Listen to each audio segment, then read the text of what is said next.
늦가을 저녁 을지병원 3층 심장내과 진료실 앞. 최강수는 낡은 점퍼 주머니에 손을 찔러 넣은 채 진단서를 내려다보고 있었죠. 종이 위에 인쇄된 한글과 영문 의학 용어들이 뒤섞여 있었지만 그가 이해할 수 있는 건 딱 한 줄이었어요. 관상동맥 우회술 권고. 수술 예상 비용 2,800만 원. 68년을 살면서 막노동과 좌판 장사로 평생을 버텨온 남자에게 이 숫자는 그저 천문학적인 액수였어요. 손등에 새겨진 굳은 살과 검버섯이 그의 인생 전부를 말해주고 있었죠. 담당 의사는 차분하지만 단호한 목소리로 말했어요. 최광수님, 3개월 안에 수술 안 하시면 정말 위험합니다. 관상동맥이 상당 부분 막혀 있어서 언제 심근경색이 와도 이상하지 않은 상태예요. 광수는 고개를 끄덕였지만 실은 의사의 말이 제대로 귀에 들어오지 않았어요. 머릿속에는 오직 한 가지 생각뿐이었죠. 정우한테 말해야 하나 아니면 혼자 어떻게든 해볼까. 병원을 나선 광수는 휴대폰을 꺼내 들었어요. 그는 한참을 망설이다가 결국 아들 정우의 번호를 눌렀어요. 신호음이 3번 울린 뒤 익숙한 목소리가 들려왔어요. 아버지, 지금 바쁜데 왜요? 정우의 목소리는 짜증 섞인 피곤함으로 가득했어요.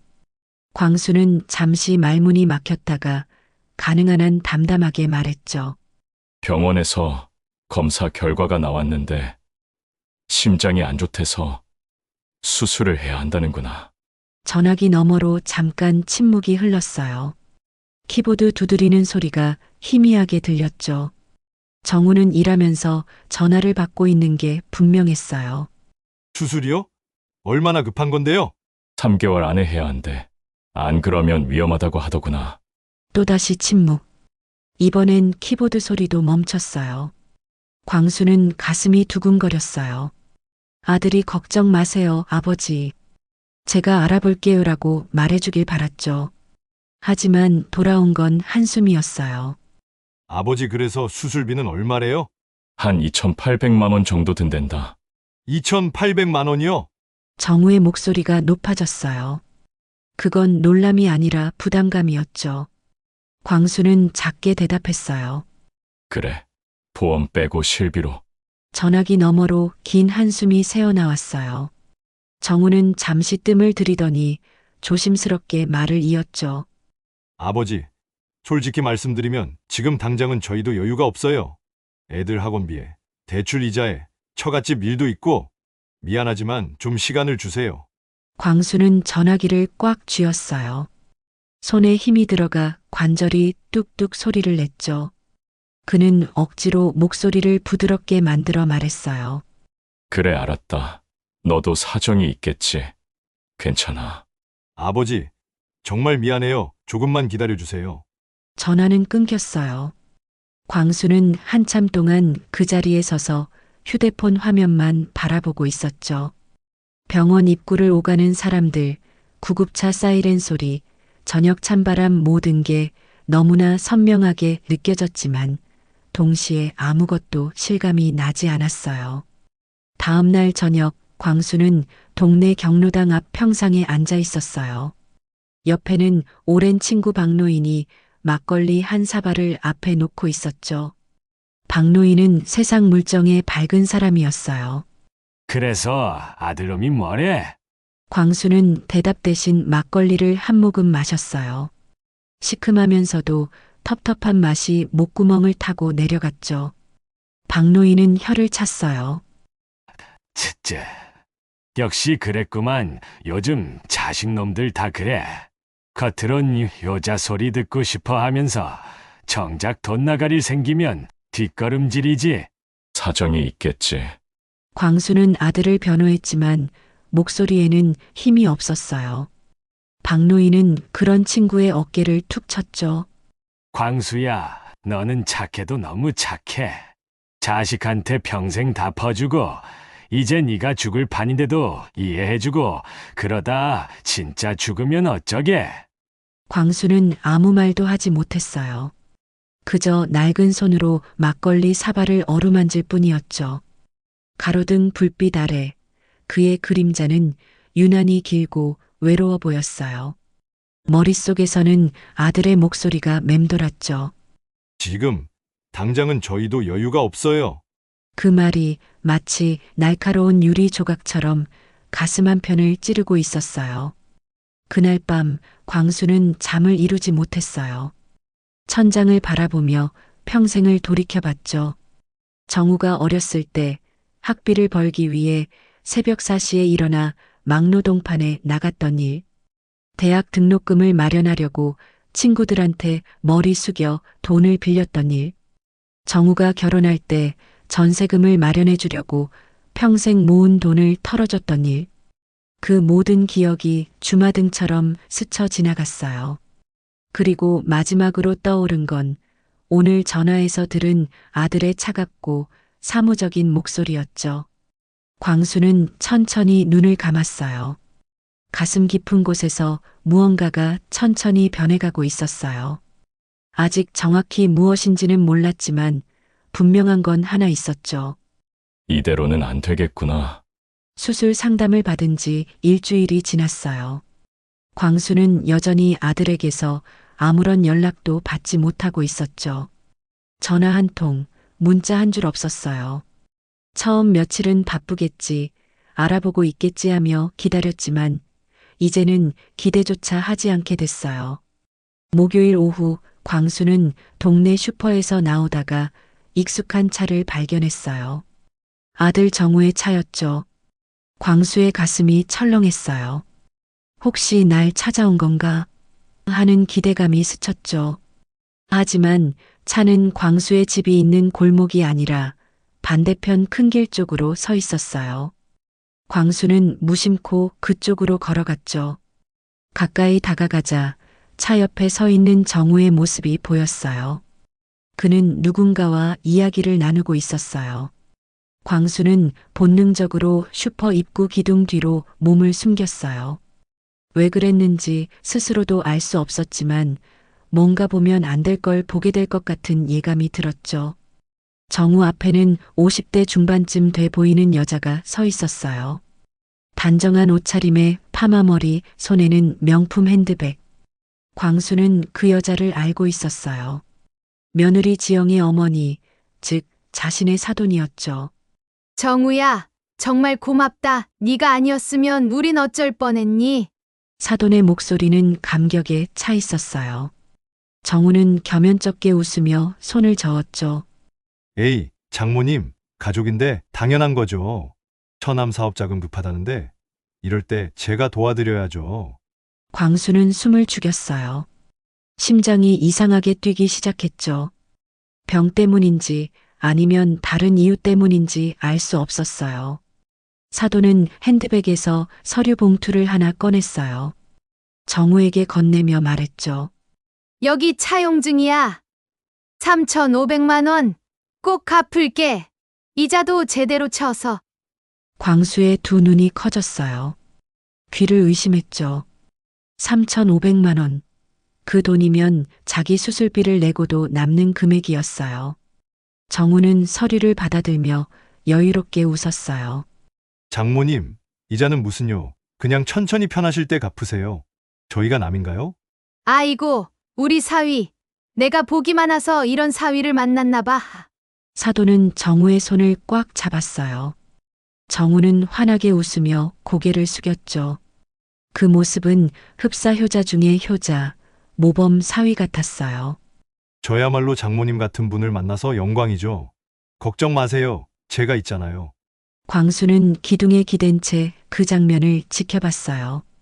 손에 들고 있던 라면 박스가 바닥에 떨어졌지만 그는 죽지도 못했어요. 다리에 힘이 풀려 주저앉을 것 같았거든요. 정우는 차에서 서류 가방을 꺼내 사돈에게 뭔가를 더 건넸어요. 사돈은 연신 고개를 숙이며 감사 인사를 했고 정우는 만족스러운 표정으로 차에 올라탔어요. 엔진 소리가 울리고 차는 천천히 출발했어요. 광수는 그 검은 차가 모퉁이를 돌아 사라질 때까지 꼼짝하지 못하고 서 있었죠. 그날 밤 광수는 집에 혼자 앉아 있었어요. 불도 켜지 않은 채 어둠 속에서 멍하니 벽만 바라보고 있었죠. 머릿속에서는 계속해서 낮에 본 장면이 재생되고 있었어요. 지금 당장은 저희도 여유가 없어요. 일주일 전 아들이 전화로 했던 그 말. 그리고 오늘 본 광경. 3,500만 원을 선뜻 빌려주는 아들의 모습. 광수는 손으로 얼굴을 감쌌어요. 눈시울이 뜨거워졌지만 눈물은 나오지 않았어요. 오히려 가슴속 깊은 곳에서 차가운 무언가가 올라오고 있었죠. 여유가 없다고? 광수는 천천히 고개를 들었어요. 탁자 위에는 병원에서 받아온 수술 동의서가 놓여 있었죠. 그는 그걸 집어들고 한참을 들여다봤어요. 잠시 후 현관문을 두드리는 소리가 들렸어요. 박노인이 소주 한 병을 들고 서 있었죠. 광수야, 불도 안 켜고 뭐해? 혹시 몸이 안 좋아? 아니야, 그냥 좀 생각하고 있었어. 박노인은 광수의 표정을 보더니 눈치를 챘어요. 안으로 들어와 소주잔 2개를 꺼내며 물었죠. 무슨 일 있었지? 얼굴이 왜 그래? 광수는 한참을 망설이다가 오늘 본 일을 털어놨어요.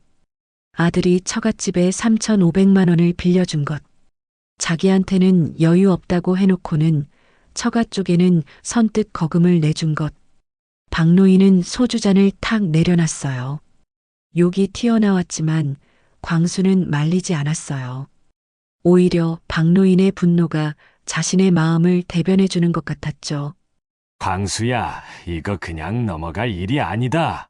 네가 죽어도 좋다는 소리냐? 박노인은 소주를 단숨에 들이켰어요. 그러고는 광수를 똑바로 쳐다봤죠. 광수야, 네가 평생 모아놓은 재산 있잖아. 그거 쓸 때가 됐다. 광수는 고개를 저었어요. 그건 내가 죽으면 빚 갚고 애들 공부시키라고 남겨둔 거야. 죽으면 무슨 소용이야. 살아야 쓰지. 박노인의 목소리에는 절박함이 묻어났어요. 광수는 잠시 침묵했다가 천천히 입을 열었죠. 근데 말이야. 나도 이제 생각이 좀 바뀌었어. 광수의 눈빛이 달라져 있었어요. 낮에 본 그 충격이 그를 변화시키고 있었죠. 그 돈 다른 데 써볼까 해. 박노인은 친구의 표정을 읽었어요. 거기에는 체념도 슬픔도 아닌 뭔가 단단한 결심이 서려 있었죠. 뭐 할 건데? 광수는 대답 대신 씁쓸하게 웃었어요.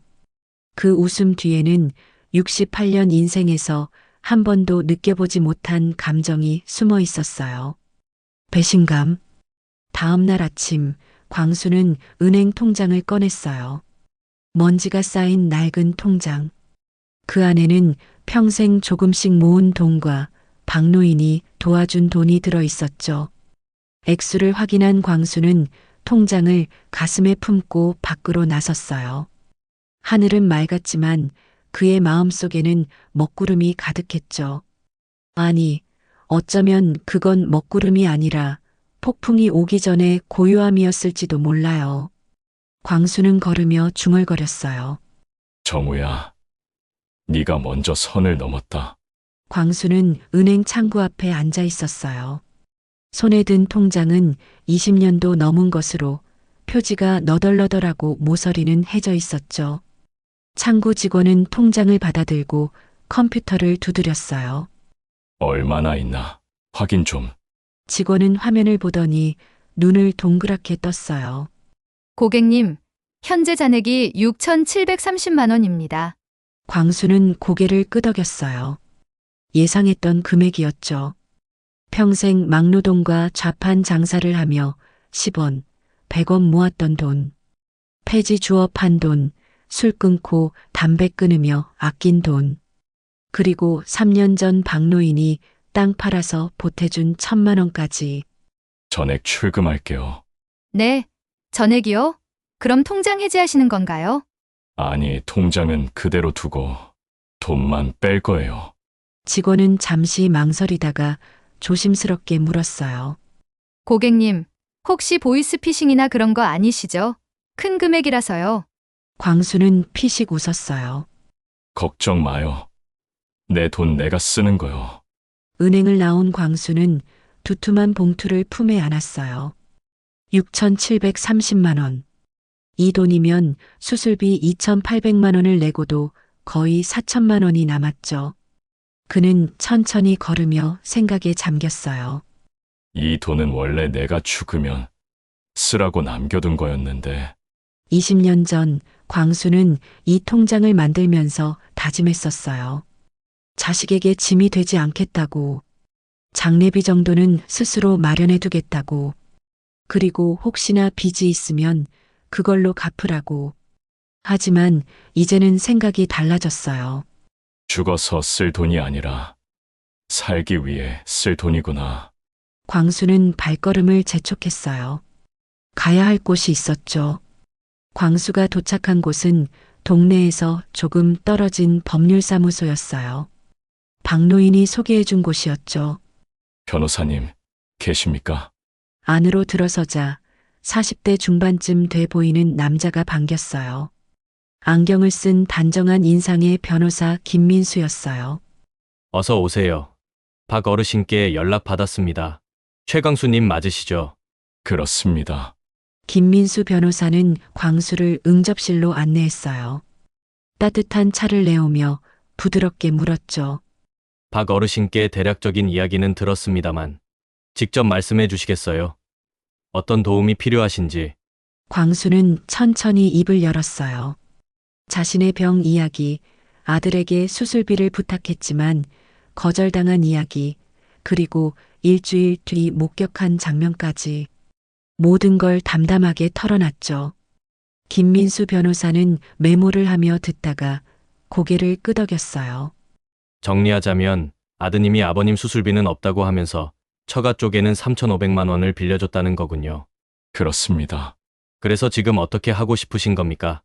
광수는 잠시 침묵했어요. 그러고는 품에서 두툼한 봉투를 꺼내 책상 위에 올려놨죠. 여기 제 평생 모은 돈이 있습니다. 6,730만 원. 이걸로 수술비 내고 남은 돈으로 제대로 된 유언장을 만들고 싶습니다. 김민수 변호사의 표정이 진지해졌어요. 유언장이라면 상속 문제를 정리하시겠다는 말씀이신가요? 그렇습니다. 제가 가진 게 많지는 않습니다. 집 한 채, 시골의 논밭 조금, 다 합쳐봐야 시세로 6억 정도 될 겁니다. 원래는 아들한테 다 물려줄 생각이었는데 광수는 말을 멈췄어요. 목이 메었죠. 김민수 변호사는 조용히 기다렸어요. 이제는 생각이 바뀌었습니다. 그 자식한테 한 푼도 주고 싶지 않습니다. 알겠습니다. 그럼 재산을 어떻게 처리하고 싶으신지 구체적으로 말씀해 주시겠어요? 광수는 주머니에서 구겨진 메모지를 꺼냈어요. 거기에는 삐뚤빼뚤한 글씨로 뭔가 적혀 있었죠.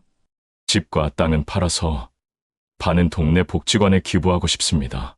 나머지 반은 손자 녀석 장학금 통장으로 만들어주고 싶어요. 단, 아들 녀석은 건드릴 수 없게. 김민수 변호사는 고개를 끄덕이며 메모했어요. 좋습니다. 그리고 아드님은요? 아들한테는 아무것도 안 줍니다. 법적으로 직계비속에게는 유류분이라는 게 있습니다. 최소한의 상속분을 청구할 권리죠. 하지만 상속 결격 사유가 있거나 본인이 상속을 포기하면 가능합니다. 광수는 눈을 가늘게 떴어요. 상속을 포기하게 만들 수 있습니까? 김민수 변호사는 잠시 생각하더니 천천히 입을 열었어요. 방법이 없는 건 아닙니다. 다만 좀 치밀하게 준비해야 합니다.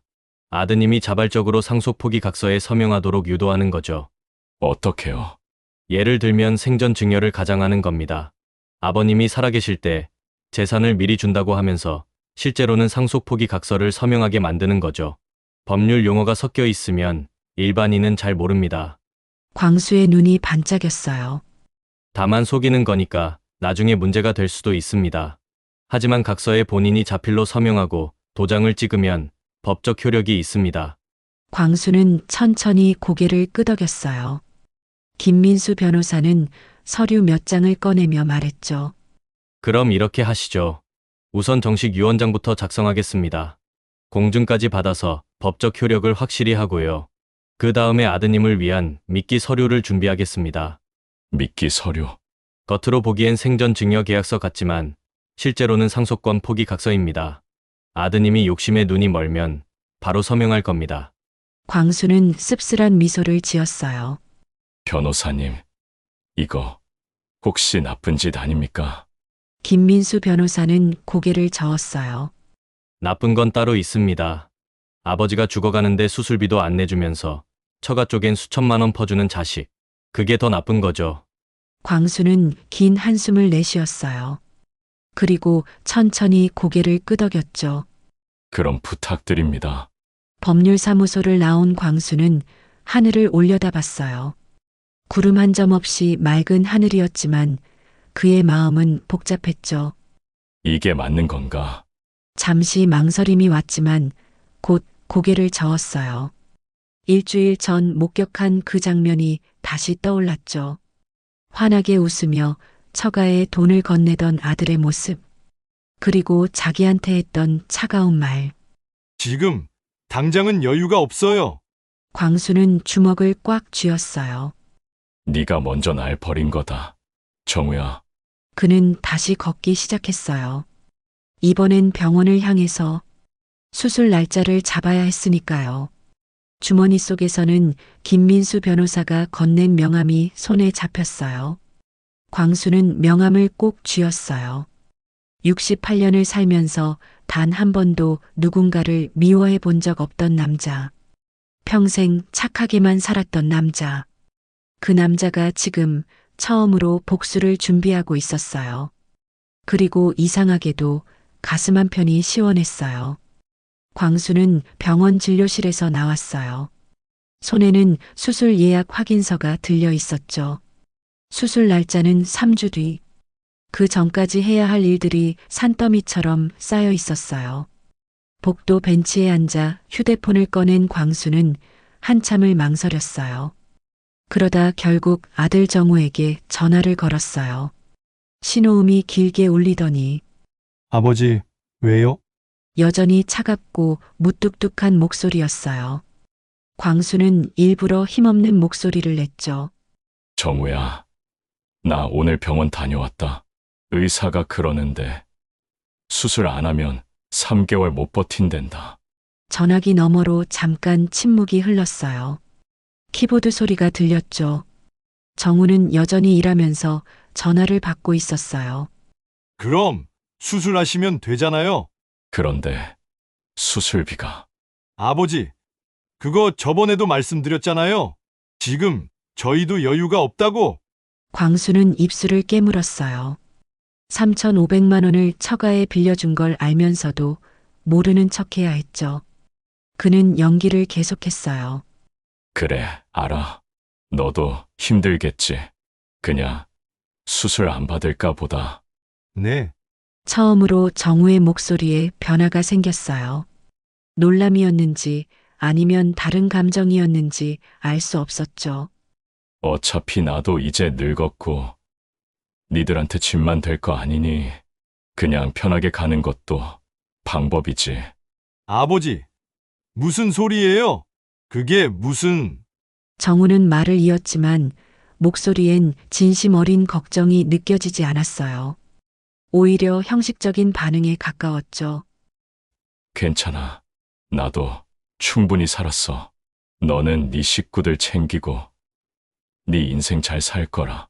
아버지가 그렇게 하시겠다면 제가 뭐라 할 순 없지만 정우의 대답은 차가웠어요.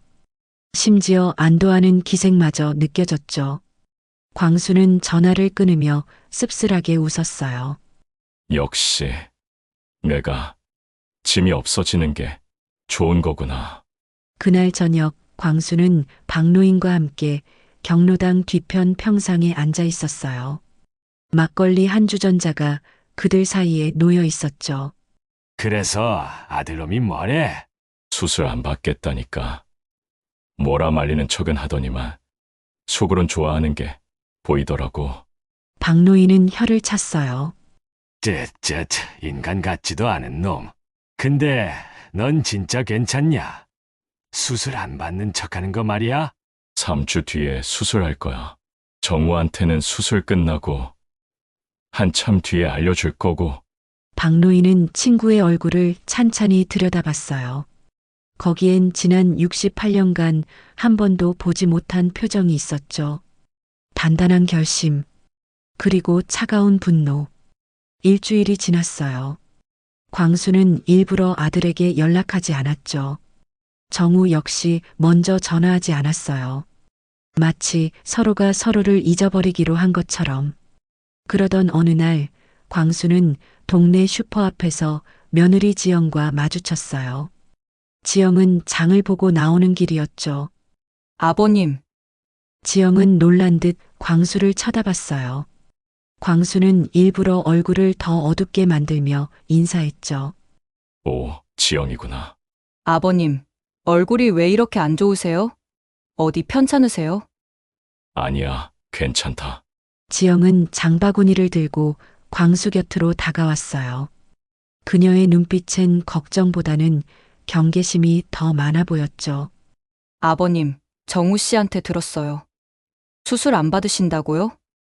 그래, 돈도 없고 니들한테 짐 될 것 같아서. 지영은 잠시 침묵했어요. 그러더니 조심스럽게 말했죠. 아버님, 사실은요, 저희도 요즘 형편이 안 좋아서 죄송해요. 광수는 고개를 끄덕였어요. 속으론 비웃음이 나왔지만 겉으로는 이해하는 척했죠. 알아. 괜찮아. 니들도 힘들겠지. 정말 죄송해요, 아버님. 지영은 형식적인 사과를 하고는 서둘러 자리를 떴어요. 뒷모습을 보며 광수는 중얼거렸죠. 죄송하긴 뭐가 죄송해. 처가 쪽엔 수천만 원씩 퍼주면서. 이틀 뒤 광수는 김민수 변호사 사무실을 다시 찾았어요. 변호사는 서류 몇 장을 꺼내 보여줬죠. 유언장 작성이 완료됐습니다. 공증도 받았고요. 이제 아드님을 위한 미끼 서류 준비만 남았습니다. 김민수 변호사는 문서 하나를 꺼냈어요. 제목은 생전 증여 계약서였죠. 겉으로 보기엔 아버님이 재산을 미리 아들에게 넘겨준다는 내용입니다. 집과 땅을 아들 명의로 이전한다고 적혀 있죠. 광수는 서류를 찬찬히 읽었어요. 확실히 그렇게 보였어요. 그런데 실제로는 3페이지를 보세요. 여기 작은 글씨로 쓰인 부분. 본인은 이 계약과 동시에 모든 상속권을 포기하며 향후 일체의 유산 청구권을 행사하지 않는다. 이 문장이 핵심입니다. 광수는 눈을 가늘게 뜨고 서류를 다시 봤어요. 정말로 작은 글씨로 법률 용어들 사이에 숨어 있었죠. 이걸 정우가 못 볼까요? 욕심에 눈이 먼 사람은 제목만 보고 서명합니다. 게다가 집과 땅을 준다는 말에 혹하면 나머지는 안 읽죠. 광수는 천천히 고개를 끄덕였어요. 그럼 이걸 언제 쓰게 합니까? 김민수 변호사는 달력을 펼쳤어요. 수술 날짜가 3주 뒤라고 하셨죠. 수술 일주일 전쯤 아드님을 불러서 내가 죽기 전에 네 이름으로 해주고 싶다고 하세요. 그럼 넘어올 겁니다. 광수는 서류를 내려놨어요. 손이 미세하게 떨렸죠. 이게 정말 옳은 일인지 여전히 확신이 서지 않았어요. 김민수 변호사는 그런 광수의 마음을 읽었는지 조용히 말했어요. 최 어르신, 후회하신다면 지금이라도 늦지 않았습니다. 이 모든 걸 취소하고 그냥 아드님에게 재산을 물려주셔도 됩니다. 광수는 오랫동안 침묵했어요. 그리고 천천히 고개를 저었죠. 아니요. 할 겁니다. 확실하십니까? 확실합니다. 광수의 눈빛이 단단해졌어요. 거기엔 더 이상 망설임이 없었죠. 그날 밤 광수는 혼자 집에 앉아 있었어요. 탁자 위에는 수술 동의서와 김민수 변호사가 준 서류들이 놓여 있었죠. 그는 오래된 앨범을 꺼냈어요. 먼지를 털어내고 펼쳐보니 정우가 어렸을 때 사진들이 나왔어요. 초등학교 입학식 사진, 중학교 졸업식 사진, 대학 합격했을 때 환하게 웃던 얼굴. 광수는 사진을 한참 들여다봤어요. 그러다 앨범을 덮었죠. 그때 그 아이는 이제 없구나. 그는 일어나서 서류들을 정리했어요. 모든 준비는 끝났어요. 이제 남은 건 실행뿐이었죠. 창밖으로 달이 떠올랐어요.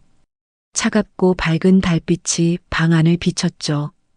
수술 일주일 전 광수는 휴대폰을 들고 한참을 망설였어요. 손가락이 통화 버튼 위에서 멈춰섰죠. 심호흡을 몇 번 하고 나서야 그는 아들에게 전화를 걸었어요. 아버지, 정우야, 너 시간 좀 있냐? 무슨 일인데요? 지금 회의 들어가야 해서. 급한 일이다. 오늘 저녁에 우리 집으로 좀 와라. 할 얘기가 있어. 정우는 잠시 침묵했어요. 뭔가 귀찮다는 듯한 한숨 소리가 들렸죠. 꼭 오늘 가야 해요. 꼭 오늘 와야 한다. 광수의 목소리엔 평소와 다른 무게감이 실려 있었어요. 정우는 그걸 눈치챘는지 대답했죠. 알겠어요. 저녁 7시쯤 갈게요. 전화가 끊기고 광수는 휴대폰을 내려놓고 창밖을 바라봤어요. 하늘은 잔뜩 흐려 있었고 비가 올 것 같았죠. 저녁 7시 정우는 정확히 시간을 맞춰 도착했어요. 현관문을 열고 들어서며 주변을 둘러봤죠. 집안은 평소보다 더 어두컴컴하고 을씨년스러웠어요. 아버지, 저 왔어요. 거실에서 광수가 나왔어요. 얼굴은 더 수척해 보였고 걸음걸이도 느렸죠. 정우는 속으로 역시 많이 안 좋구나 하고 생각했어요. 왔냐? 앉거라. 광수는 정우를 탁자 앞에 앉혔어요. 탁자 위에는 서류 봉투 하나가 놓여 있었죠. 무슨 일이에요? 급하다면서요? 광수는 찻잔의 보리차를 따라 정우 앞에 놨어요. 그리고 천천히 입을 열었죠. 정우야, 나 수술 안 받기로 결정했다. 정우의 표정이 미묘하게 변했어요. 놀람이라기보단 예상했다는 듯한 표정이었죠. 그냥 편하게 가려고. 어차피 나이도 많고 니들한테 짐만 되니까. 정우는 고개를 끄덕였어요. 입으로는 반대하는 척했지만 눈빛은 안도하고 있었죠. 아버지가 그렇게 결정하셨으면 뭐 제가 뭐라 할 순 없지만. 그래서 말이다. 광수는 탁자 위에 서류 봉투를 집어들었어요. 내가 죽기 전에 너한테 줄 게 하나 있어. 예? 정우의 눈빛이 달라졌어요. 줄 게 있다는 말에 본능적으로 반응한 거죠. 광수는 봉투에서 서류 뭉치를 꺼냈어요. 김민수 변호사가 준비한 생전 증여 계약서였죠. 이 집이랑 시골에 있는 땅 있잖냐. 그거 다 네 이름으로 해주려고. 예? 정우는 벌떡 몸을 앞으로 기울였어요. 눈이 휘둥그레졌죠. 내가 죽으면 어차피 네 거 될 건데 미리 네 이름으로 해주는 게 낫겠다 싶어서. 세금 문제도 있고. 광수는 침착하게 말했지만 속으론 심장이 두근거렸어요. 이제부터가 진짜 연기였으니까요. 정우는 서류를 집어들었어요. 첫 페이지를 펼치자 생전 증여 계약서라는 제목이 크게 박혀 있었죠. 그 아래로 부동산 목록이 나열되어 있었어요. 정우의 눈이 반짝였어요. 합쳐서 6억 가까운 재산이었죠. 그는 서류를 넘기며 빠르게 훑어봤어요. 아버지, 이거 정말 다 제 이름으로 해주신다고요? 그래. 근데 조건이 하나 있긴 한데. 광수는 찻잔을 들어 한 모금 마셨어요. 그리고 차분하게 말했죠. 내가 살아있는 동안은 이 집에서 계속 살게 해줘라. 그것만 지켜주면 돼. 아, 그거야 당연하죠. 당연히 그러셔야죠. 정우는 황급히 대답했어요. 목소리엔 흥분이 가득했죠. 그는 다시 서류를 들여다봤어요. 2페이지, 3페이지 빠르게 넘기며 확인했어요. 광수는 그 모습을 조용히 지켜봤죠. 정우가 3페이지의 작은 글씨는 제대로 읽지 않고 넘어가는 게 보였어요. 김민수 변호사의 말이 맞았어요. 욕심에 눈이 먼 사람은 제목만 보고 중요한 내용은 건너뛴다고. 아버지, 근데 이거 언제 처리하면 돼요? 지금 네가 여기 서명하고 도장 찍으면 내일 등기로 넘기면 돼. 아, 네. 지금 바로 할게요. 정우는 주머니에서 볼펜을 꺼냈어요. 손이 약간 떨릴 정도로 흥분해 있었죠. 광수는 인주와 도장을 내밀었어요. 여기 서명란에 이름 쓰고 여기 도장 찍으면 돼. 정우는 서명란을 찾아 재빨리 이름을 썼어요. 최정우. 그리고 도장을 꾹 눌렀죠. 선명한 붉은 도장 자국이 찍혔어요. 광수는 그 모습을 지켜보며 입술을 깨물었어요. 가슴 한편이 아팠지만 동시에 차가운 만족감도 느껴졌죠. 정우는 서류를 덮으며 환하게 웃었어요. 아버지, 정말 감사합니다. 제가 잘 관리할게요. 걱정 마세요. 그래, 잘 부탁한다. 광수의 목소리는 쓸쓸했지만 정우는 전혀 눈치채지 못했어요. 이미 머릿속으로 6억짜리 재산을 어떻게 활용할지 계산하고 있었으니까요. 아버지, 그럼 저 이만 갈게요. 집사람한테도 이 소식 빨리 알려줘야 해서요. 그래, 가거라. 정우는 서둘러 일어났어요. 현관으로 향하면서도 입가엔 미소가 떠나지 않았죠. 광수는 그런 아들의 뒷모습을 조용히 바라봤어요. 문이 닫히는 소리가 들렸어요. 광수는 탁자에 남은 서류 사본을 집어들었어요. 3페이지를 펼쳐 작은 글씨로 쓰인 문장을 읽었죠. 본인은 이 계약과 동시에 모든 상속권을 포기하며 향후 일체의 유산 청구권을 행사하지 않는다. 그 바로 아래 정우의 서명과 도장이 찍혀 있었어요. 광수는 서류를 천천히 접었어요. 그리고 주머니에서 휴대폰을 꺼내 김민수 변호사에게 문자를 보냈죠. 서명 받았습니다. 곧바로 답장이 왔어요. 수고하셨습니다. 이제 법적으로 아드님은 상속권이 없습니다. 광수는 휴대폰을 내려놓고 한참 동안 그 자리에 앉아 있었어요. 창밖으로는 빗방울이 떨어지기 시작했죠. 정우야, 미안하다. 그는 중얼거렸지만 목소리엔 미안함보다는 차가운 결연함이 더 많이 담겨 있었어요. 같은 시각 정우는 차 안에서 핸들을 잡고 환하게 웃고 있었어요. 조수석에는 서류 봉투가 놓여 있었죠. 6억이라 생각보다 빨리 처리되네. 그는 아내 지영에게 전화를 걸었어요. 여보, 좋은 소식이 있어. 아버지가 집이랑 땅을 다 내 이름으로 넘겨주신대. 한 6억 정도 돼. 이제 우리 숨통 좀 트이겠다. 그치? 전화기 너머로 아내의 환호성이 들렸어요. 정우는 흐뭇한 표정으로 고개를 끄덕이며 차를 출발시켰죠. 그는 몰랐어요. 자신이 방금 전 모든 것을 잃는 서류에 서명했다는 걸. 수술 당일 아침, 광수는 새벽 5시에 눈을 떴어요. 창밖은 아직 어두웠고 찬바람이 유리창을 흔들고 있었죠. 그는 천천히 몸을 일으켜 세워 앉았어요. 드디어 오늘이구나.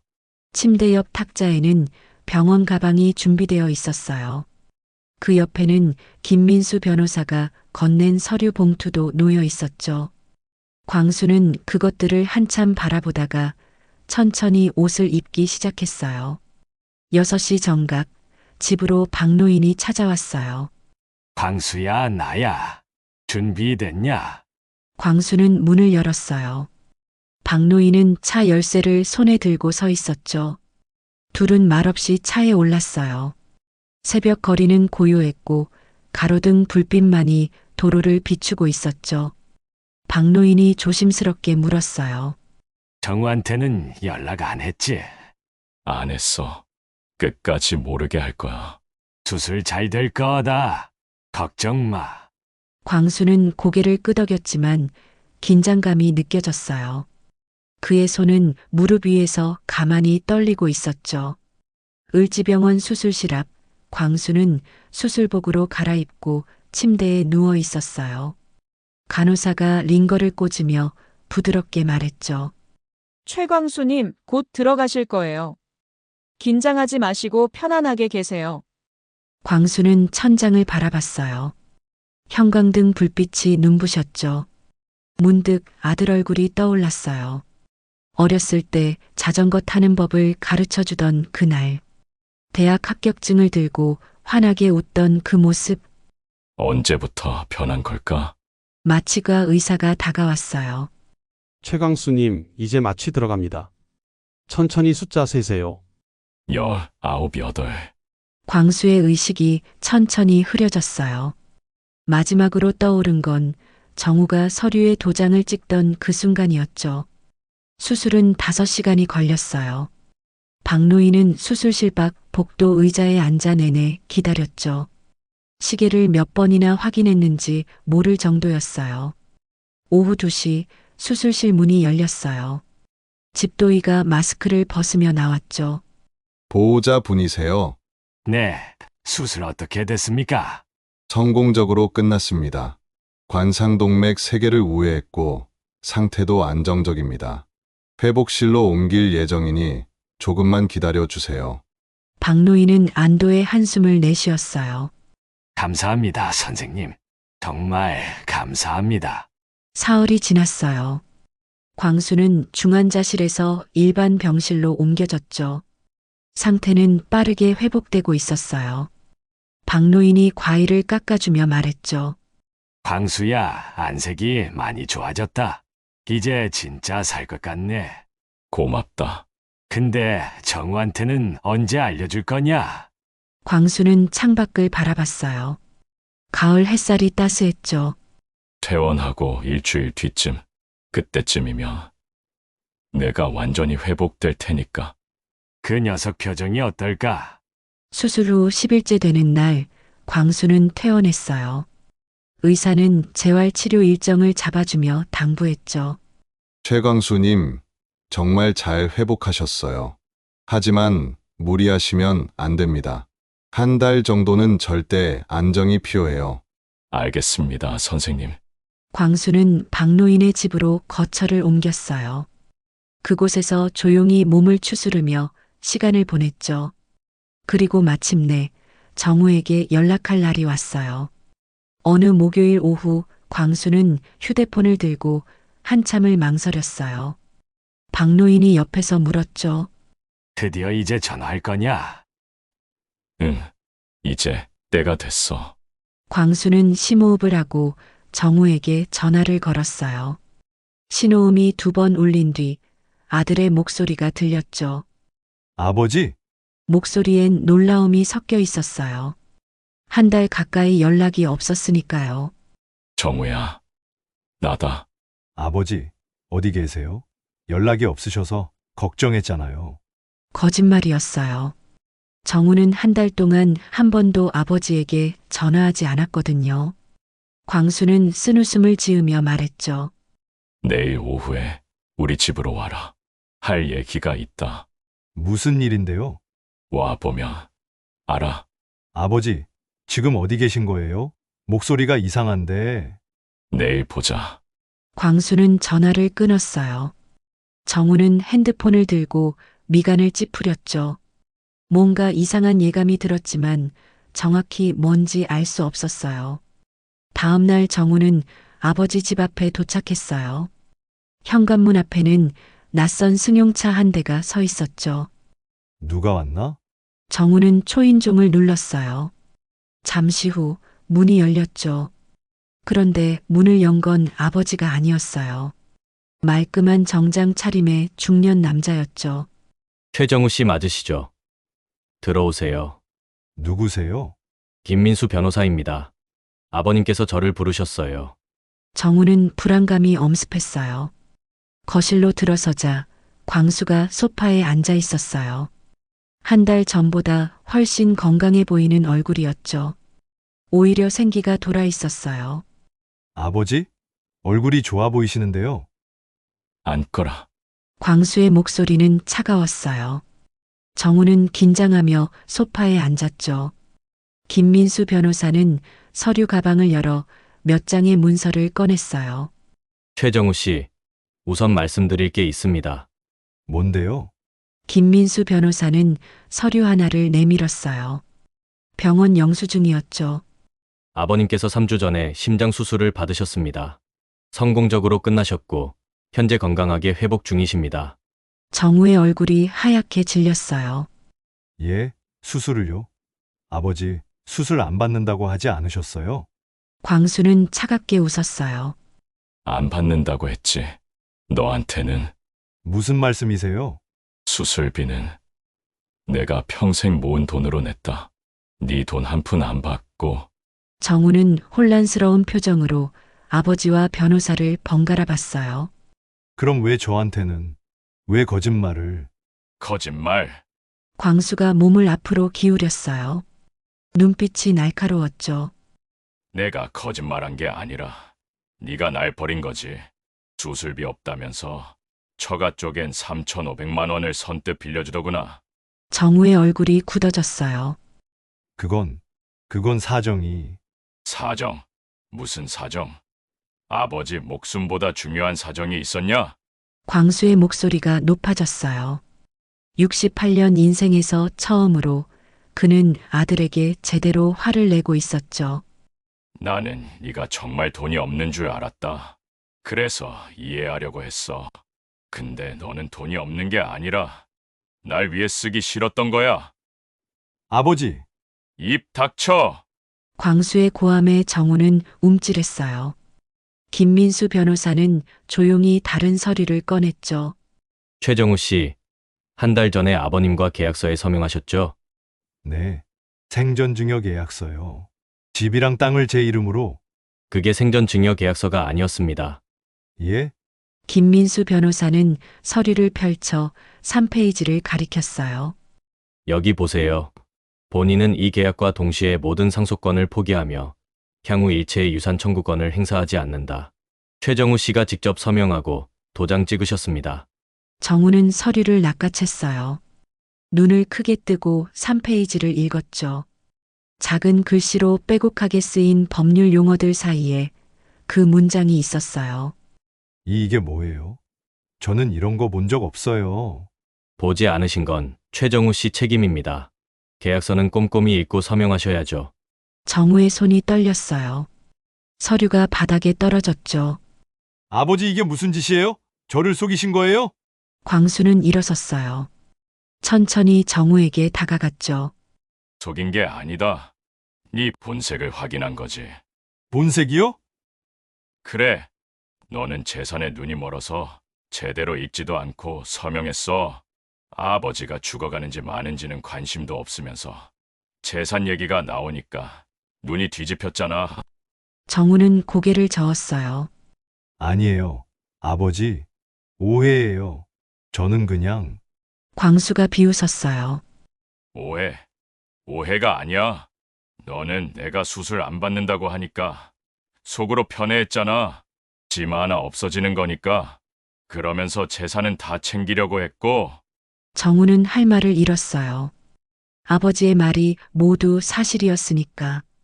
김민수 변호사가 마지막 서류를 꺼냈어요. 최광수님의 정식 유언장입니다.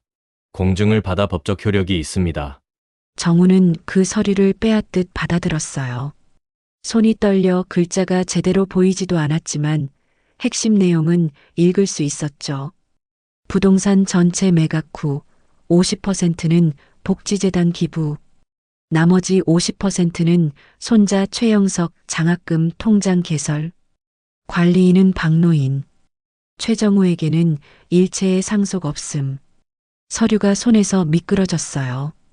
정우는 주저앉다시피 소파에 털썩 앉았죠. 아버지, 어떻게 이럴 수 있어요? 나한테는 아무것도 안 주신다고요? 네가 먼저 날 버렸잖아. 나는 그냥 같은 방식으로 갚아주는 거야. 아버지! 정우가 소리쳤지만 광수는 흔들리지 않았어요. 이제 나가거라. 오늘부로 이제 찾아오지도 말아라. 아버지, 제발요. 제가 잘못했어요. 정우는 무릎을 꿇었어요. 눈물까지 흘렸죠. 하지만 광수는 고개를 돌렸어요. 늦었어.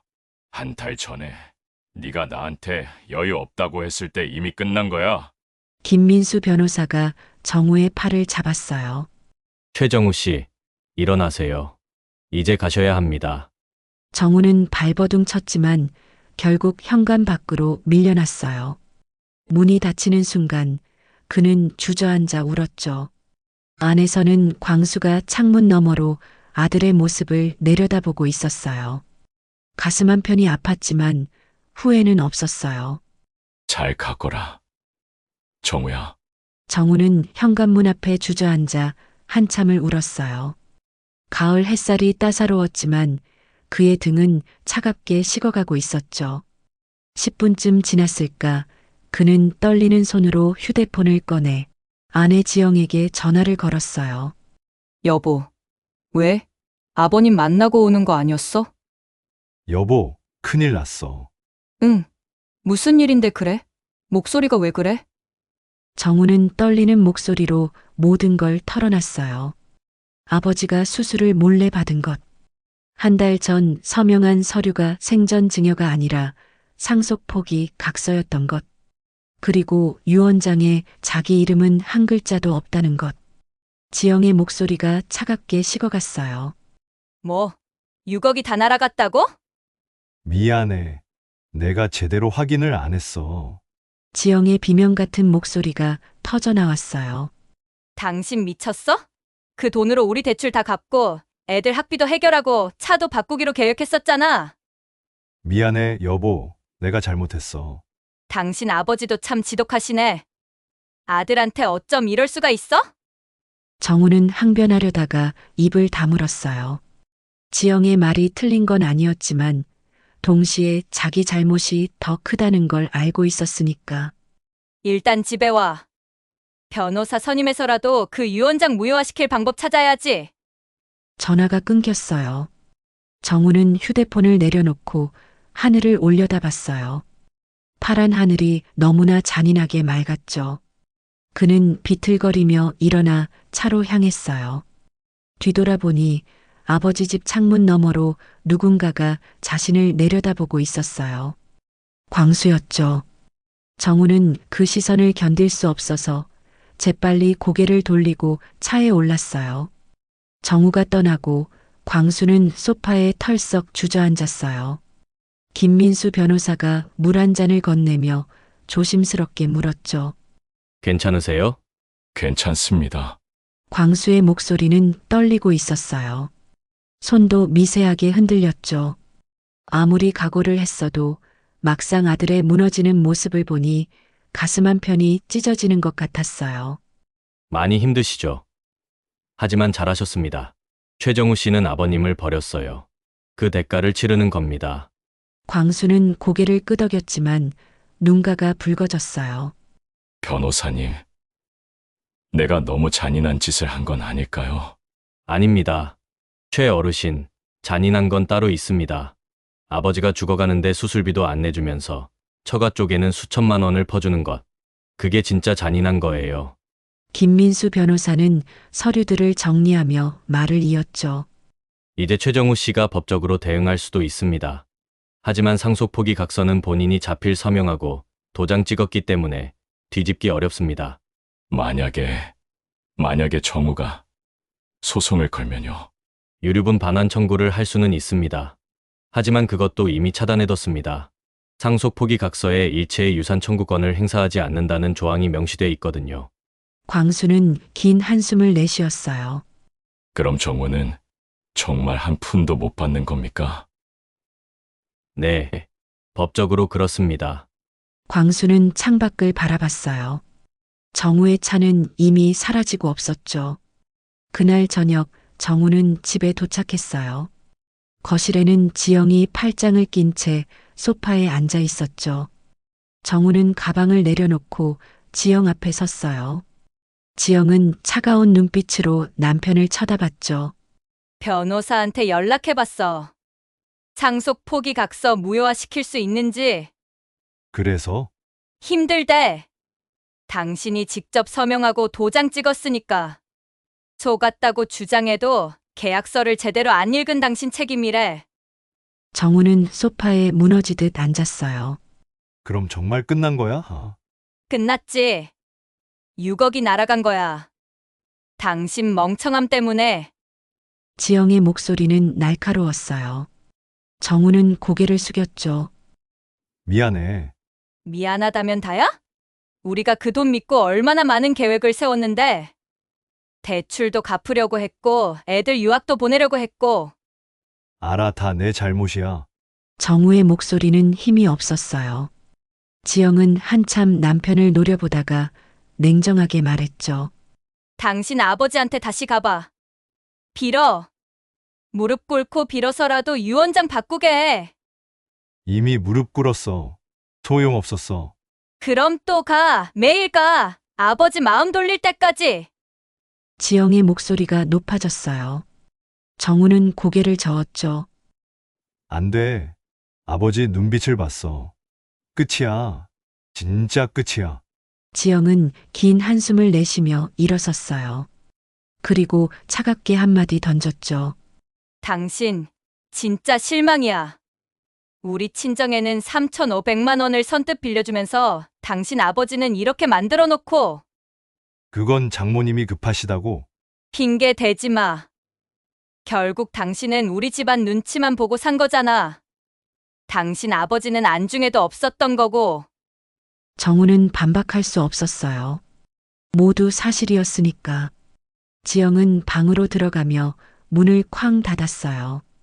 정우는 혼자 거실에 남겨졌죠. 이틀 뒤 정우는 다시 아버지 집을 찾았어요. 이번엔 손에 과일 바구니를 들고 왔죠.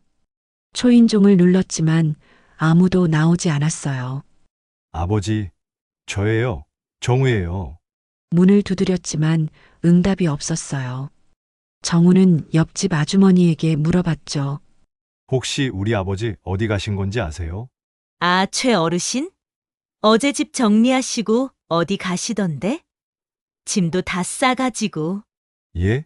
어디로요? 글쎄, 박 어르신이랑 같이 가시던데. 한동안 안 오신다고 하시더라고. 정우는 휴대폰을 꺼내 아버지에게 전화를 걸었어요. 하지만 신호음만 길게 울릴 뿐 받지 않았죠. 문자를 보냈어요. 아버지, 저예요. 한 번만 만나주세요. 제발요. 답장은 오지 않았어요. 일주일이 지났어요. 정우는 매일 아버지에게 전화하고 문자를 보냈지만 한 번도 응답이 없었죠. 아버지는 완전히 사라진 것 같았어요. 집안 분위기는 최악이었어요. 지영은 정우와 말도 섞지 않았고 아이들도 눈치를 보며 조용히 지냈죠. 어느 날 저녁 정우는 혼자 술을 마시고 있었어요. 소주 한 병을 거의 다 비웠을 때 휴대폰이 울렸죠. 낯선 번호였어요. 여보세요? 최정우 씨죠. 저 김민수 변호사입니다. 정우의 등에 식은땀이 흘렀어요. 무슨 일이세요? 아버님께서 전하실 말씀이 있으십니다. 아버지가요? 뭐라고 하셨어요?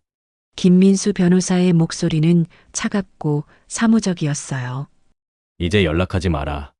나는 네 아버지가 아니다. 내 장례식에도 오지 마라. 정우는 숨이 막혔어요. 손에서 휴대폰이 미끄러져 바닥에 떨어졌죠. 김민수 변호사의 목소리가 희미하게 들렸어요. 최정우 씨, 아버님이 최정우 씨를 완전히 지우셨습니다. 법적으로도, 감정적으로도요. 전화가 끊겼어요. 정우는 바닥에 주저앉았어요. 눈물이 주르르 흘러내렸죠. 뒤늦게 깨달았어요. 자신이 무엇을 잃었는지. 돈이 아니었어요. 재산이 아니었어요. 아버지를 잃은 거였어요. 평생 자기를 위해 희생했던 막노동과 좌판 장사로 자신을 키워준 68년을 살아온 그 남자를. 아버지, 정우는 울먹이며 중얼거렸지만 이미 늦었어요. 광수는 더 이상 그의 아버지가 아니었으니까. 같은 시각 어느 조용한 시골 마을. 광수는 박노인과 함께 작은 펜션 마루에 앉아 있었어요. 앞에는 막걸리 한 주전자가 놓여 있었죠. 광수야, 정우한테 마지막 통보했다며. 박노인은 친구의 얼굴을 바라봤어요. 거기엔 슬픔도 분노도 아닌 평온함이 있었죠. 후회 안 하냐? 광수는 하늘을 올려다봤어요. 별이 총총히 박혀 있었어요. 후회라. 할 만도 한데 안 해. 오히려 속이 시원해. 이제야 내 인생을 살 것 같다. 광수는 막걸리를 한 모금 마셨어요. 쌉싸래하면서도 달콤한 맛이 느껴졌죠. 68년을 남 위해 살았어. 이제 남은 시간은 나를 위해 살 거야. 박노인은 잔을 들어 광수의 잔과 부딪혔어요. 잘했다. 정말 잘했어. 두 노인의 웃음소리가 조용한 시골 밤하늘에 울려 퍼졌어요. 3개월이 흘렀어요. 정우는 변호사 앞에 앉아 있었어요. 지푸라기라도 잡는 심정으로 찾아온 5번째 법률 상담이었죠. 최정우님, 솔직히 말씀드리면 승소 가능성이 거의 없습니다. 40대 초반의 여성 변호사는 서류를 넘기며 고개를 저었어요. 상속 포기 각서에 본인이 직접 서명하고 날인하셨고 그 문구도 명확합니다. 일체의 유산 청구권을 행사하지 않는다는 조항이 있는 이상 유류분 반환 청구도 불가능해요. 정우의 얼굴은 초췌했어요. 3개월 사이에 10kg이 빠졌고 머리에는 흰머리가 부쩍 늘어나 있었죠. 그럼 정말 방법이 없습니까? 사기나 강박에 의한 계약이었다는 걸 입증하시면 모를까요? 하지만 그것도 쉽지 않습니다. CCTV나 녹음 파일 같은 증거가 있어야 하는데 정우는 고개를 떨궜어요. 증거 같은 건 없었죠. 아버지는 모든 걸 완벽하게 준비했었으니까. 상담료는 10만 원입니다. 정우는 지갑을 꺼내며 쓴웃음을 지었어요. 이미 5군데 법무법인을 돌며 50만 원을 날렸지만 돌아온 답은 모두 똑같았어요. 방법이 없습니다. 집으로 돌아온 정우를 맞이한 건 차가운 공기였어요. 지영은 소파에 앉아 TV를 보고 있었지만 정우를 쳐다보지도 않았죠. 정우는 방으로 들어가려다가 식탁 위에 놓인 서류 봉투를 발견했어요. 이게 뭐야? 열어봐. 지영의 목소리는 냉담했어요.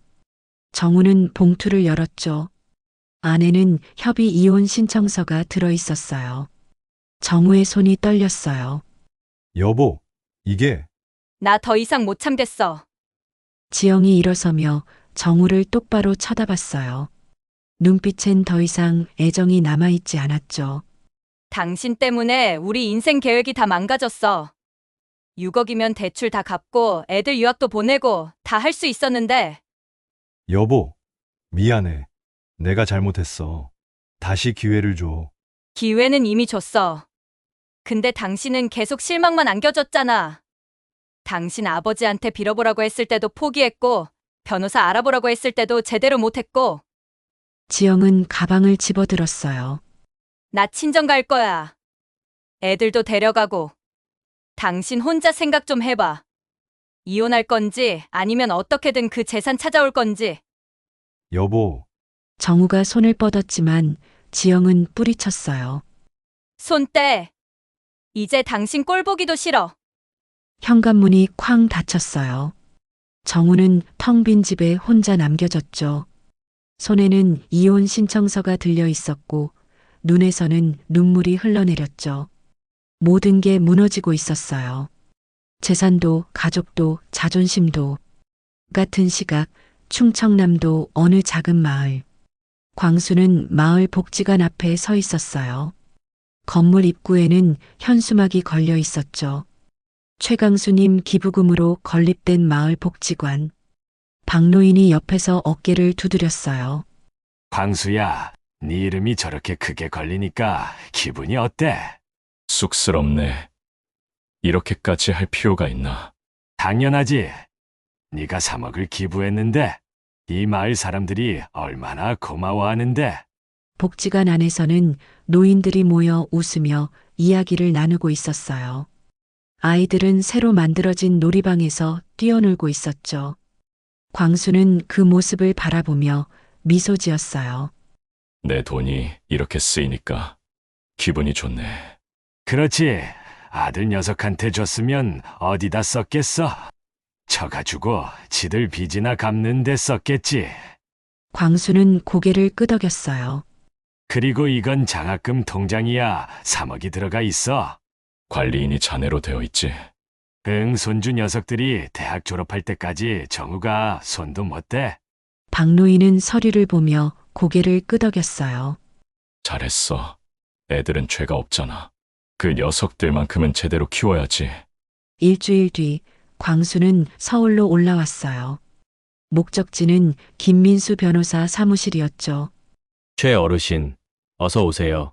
건강하신 것 같아서 다행입니다. 덕분에 잘 지내고 있습니다.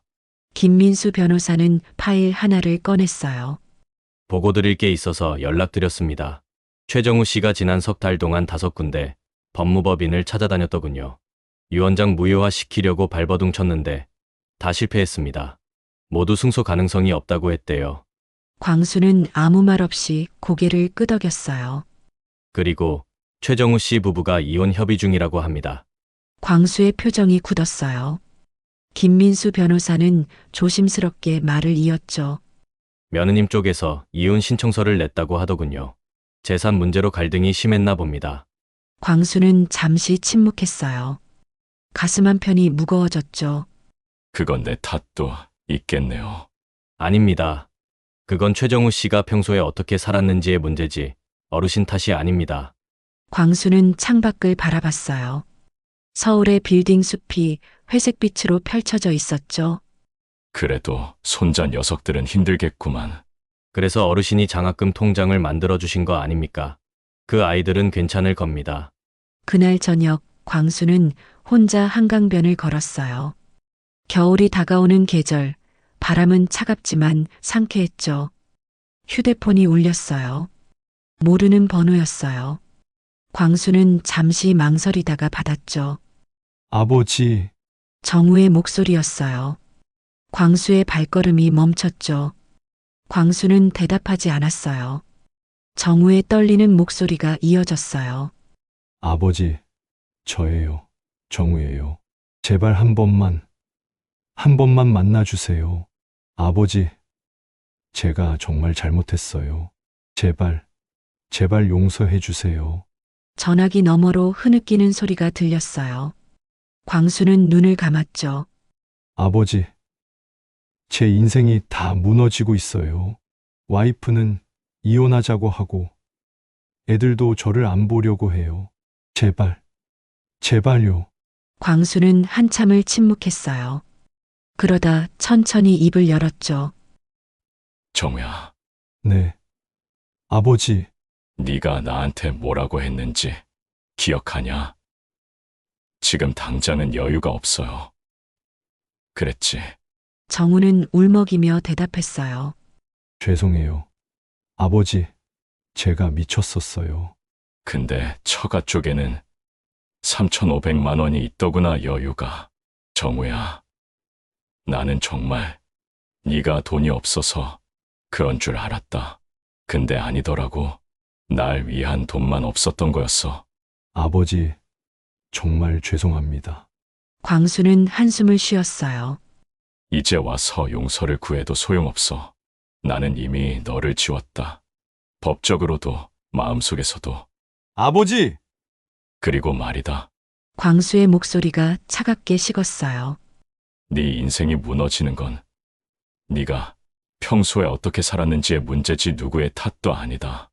광수는 전화를 끊으려다가 마지막으로 한마디를 덧붙였어요. 그리고 정우야, 손자 녀석들 장학금은 내가 만들어뒀다. 대신 너는 그 돈 손도 못 대. 애들만큼은 제대로 키워라. 광수는 전화를 끊었어요. 그리고 번호를 차단했죠. 그는 한강을 바라보며 깊은 숨을 내쉬었어요. 가슴이 답답했지만 동시에 후련했어요. 이제 정말 끝이구나. 3년 뒤 광수는 충청도 시골 마을에서 평화롭게 살고 있었어요. 작은 텃밭을 가꾸고 마을 복지관에서 봉사활동을 하며 지냈죠. 어느 봄날 오후 박노인과 함께 평상에 앉아 막걸리를 마시고 있었어요. 광수야, 소식 들었냐? 정우 녀석 이혼했다더라. 그리고 회사에서도 잘린 것 같던데 요즘 힘들게 산다더라. 광수는 잔을 내려놓았어요. 표정엔 특별한 감정이 없었죠. 그건 안 됐네. 안 됐긴 자업자득이지 뭐. 박노인은 막걸리를 따르며 말을 이었어요. 근데 네 손자 녀석들은 잘 크고 있다며. 자금으로 좋은 학원도 다니고. 광수의 얼굴에 미소가 번졌어요. 그 녀석들만큼은 제대로 컸으면 좋겠어. 그럼 그래야지. 두 노인은 잔을 부딪혔어요. 따스한 봄바람이 불어와 벚꽃잎을 흩날렸죠. 광수는 하늘을 올려다봤어요. 구름 한 점 없이 맑은 하늘이었어요. 나는 잘한 걸까? 그 질문에 대한 답은 아직 모르겠어요.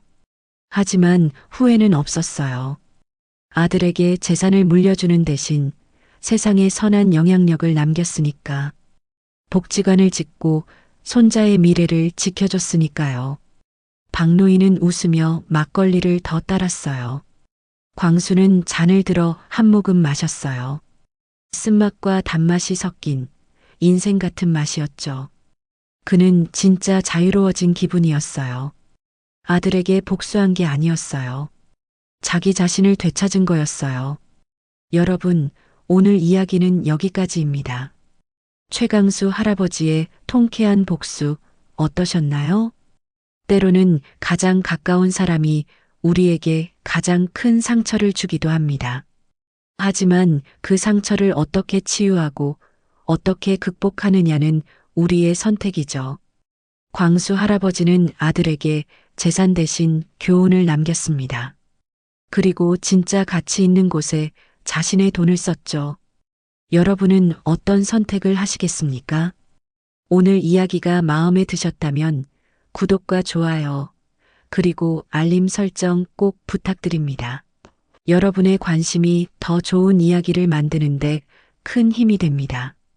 댓글로 여러분의 생각도 들려주세요. 광수 할아버지의 선택, 과연 옳았을까요? 아니면 너무 잔인했을까요? 다음 이야기도 기대해 주시고 오늘도 행복한 하루 보내세요. 시청해 주셔서 감사합니다.